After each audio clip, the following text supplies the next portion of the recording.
Hi everyone. Today it's still Friday, October 16th. Sorry, Friday, October the 15th, 2021. And this is part three that I'm making of the book review series of Jim Rickards' books. And this one is The New Great Depression: Winners and Losers in a Post Pandemic World. And this book was released in January 2021, and he kind of wrote it during. There are some, in fact, there are some things that he has written that are sort of right at the beginning of the pandemic. However, the way in which he has written it and the way in which he has really strung it together in the introduction, Jim Rickards has made this book one that, and this is such a hard task, I think, for an author. He has made this book something that can be read or listened to decades ahead, and that will still feel real and true. And if you actually do go ahead and listen to or read his book, you'll see what I mean, because there are many things where, he has I wouldn't say made excuses for people, but he has said like, people did the best they could. The army was called in when they had to, like airport people functioned as health care screening people, which is still ongoing with the other mandates and such. And so I felt like the way in which he had written the book is one that's like kind of very future scalable, so to speak, which is a brilliant skill. And then another thing that I thought was very, very fascinating in this book is he does talk a lot about the Spanish flu, and he talks about how he gives many sort of touching excerpts from this one female author who had written some things during the Spanish flu, and she didn't become very like super famous or anything, but I think in the 1940s or 50s or something, a lot of her stuff got published, and there's this one thing that he reads out from her book, where that really reveals how things were during the Spanish flu. And he does tie that in sort of a lot with what's going on today. And he said that when he looked into sort of why people were not really writing much or talking much about the Spanish flu at that time, it was because there was a lot of censorship going on during that time, which I think is very, it's history repeating itself, but also it's very telling in terms of the symbolism of that mask and of remaining like shut up, so to speak. Okay. Now, this is not a anti-mask thing. That's not what this is. I'm not going to argue with some store over whether I should or shouldn't wear something when entering their store. Like, if I don't like it, I'll just buy shit online and have it delivered home, and then I'm like, whatever. Anyways, but what I'm trying to say is the censorship and the silencing, symbolic silencing, and the like canceling, deplatforming, demonetizing, and whatever else. I think all that, it's so interesting to notice that the same things are happening now that happened back then, which is why we don't see many books written about the Spanish flu, about during the Spanish flu, and also about a recession and a crash that had happened in 1920, 1921. Like we only hear about the Roaring Twenties. We don't hear about the crash before that pseudo roar. We only hear about the big crash of 29. But anyways, so that's just all sort of in his introduction. Because, and I felt like that bit about censorship was very, very interesting. Another very interesting concept that he talks about, well, I don't want to give away much of that book because it's a pretty short book. It's a hardly 4 or 5 hour long book, whereas his other books are more, his other books are sort of 10, 13, 14 hour long books with like many chapters and many steps and things. But so I won't give away much of that book, except to say that he does talk a lot about that thin veneer of civilization that we kind of got to see during the pandemic, and I'm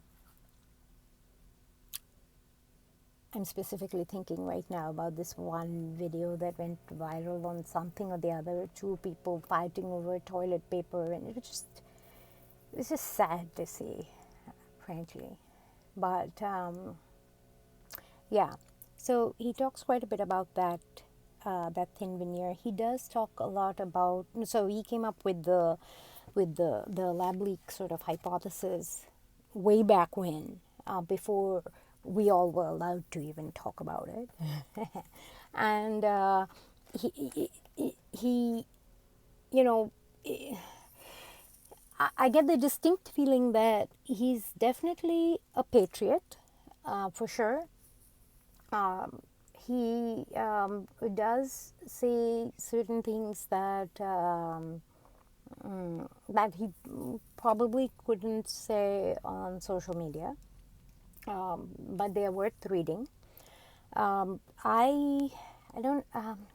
don't entirely agree, not with the lab leak thing. I just think he could have taken it a little further, because he stops at the, gee, why aren't we allowed to question whether it came from a market or a lab? And he stops at that. But then I want to take it further, or I can't say I want to take it further. I think he could have taken it further into, well, if the lab, who actually funded that lab? Who funded it? Which country did? Because the implications of that for us, people living in America, are so dark that I think it's a question that has been it's been the unasked question, because I don't know how many Americans even want to know that answer, frankly. And that's just my thought on the book. That's not what he has said. He's not gone there. That's why I feel like he didn't take that bit far enough. But he could have, I think. One very interesting aspect of the book, because he does give a lot of good investment recommendations in that book. But the one thing that he talks about sort of as a solution, quote unquote, is this idea of financial repression. Now, for those of you who are not finance people and finance jargon is a bit too complicated, let me tell you what financial repression is. And I will explain this to you in a psychology way. So, Freud talked about repression. Okay? Freud said that repression is basically when something has happened, you've done something, you know what you've done, but now you don't know anymore because you forgot. You don't actually forget, you kind of lied to yourself. No, not quote unquote lied. You lied to yourself and you told yourself a different story, and now your story has become part of what it's become embodied in you, and now you're living out that lie basically, but the truth is repressed. So now when you think about financial repression, think about the word repression, but every time you hear the word repression, think lie, okay? Because the truth is what has been repressed so far down that even you don't know it. And actually, I listened to a very, very cool interview that George Gammon on the Rebel Capitalist channel did with somebody from the Soviet Union today or yesterday. And it was he talks about bezel, like I don't have any bezel setting things. I do have a bezel set. Okay, look at this is a bezel set. Okay, this is a bezel. So what is a bezel? A bezel is a setting where the thing has been like pressed into the thing. Yeah, so the word embezzle comes from bezel, meaning it has been when party A has stolen stuff from party B, but party B is still doing fine and can't even notice that the theft has occurred. That is embezzlement. And if you want to think about it as repression, it's like a repressed, depressed kind of a thing. Yeah? Okay. So, financial repression in very mathematical finance context equals inflation rate greater than the interest rate that you get paid to keep your money in a savings account. Now think about it, right? Common sense. If you save money, why are you saving money? You're saving so that you can use it in the future. Yeah. Why are you going to save it in the future if it is going to be worth less in the future? You won't. Why would you? You're losing money actually. So financial repression is, let's take the government data of whatever, 5.5, 6%. Okay, let's just round up to 6. Who gives a shit anyways? We all know if we go to the grocery store that it's higher than 6%. But let's take 6%. Now, are you getting paid 8% in your interest rate, in your bank account, in your savings account or whatever? No one's getting paid 8%. I mean, maybe you should do BlockFi, whatever. I don't know. I don't do that. But, and who knows even if you'll get your principal back. Never mind. Aside. So, for you to get 2%, you have to actually get 8%. Because if you think that the inflation rate is 6%. However, if the inflation rate is higher, okay, when inflation rate is higher than your interest rate, then what is happening is financial repression. Because kind of they're embezzling you, they're and you don't even know it, or you can't even feel it yet until it's too late. But he does talk about that as a solution out of the national debt. And for that reason, I think this book is worth listening to and worth reading. And that also is what gave me the impression that he's definitely more on the patriot side, say, than not necessarily on the people's side, because he does give solutions for those who want to listen and follow them. But even the fact that he would suggest something like that, but then again, maybe I'm being too harsh on him. Maybe he's not suggesting it. Maybe he's just saying it, that, you know what, this shit's happening. But yeah, the reason I felt like he was suggesting it is because he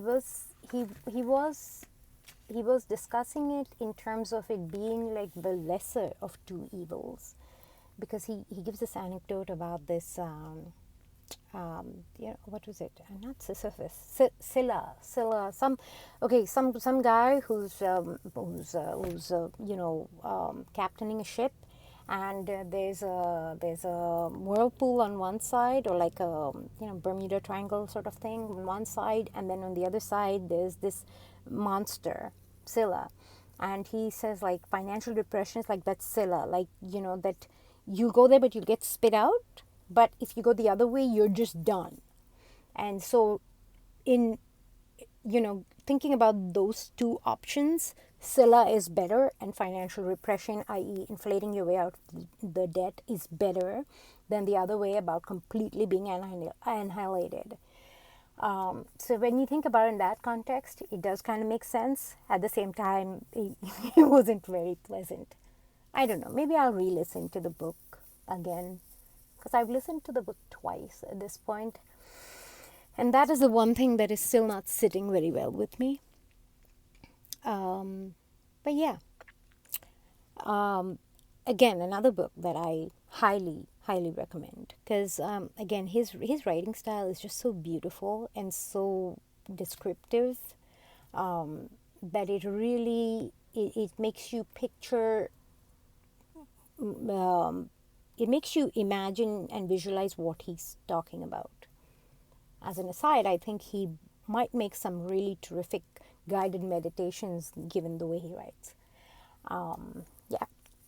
So, yeah, again, highly recommend this book, The New Great Depression, Winners and Losers in a Post-Pandemic World.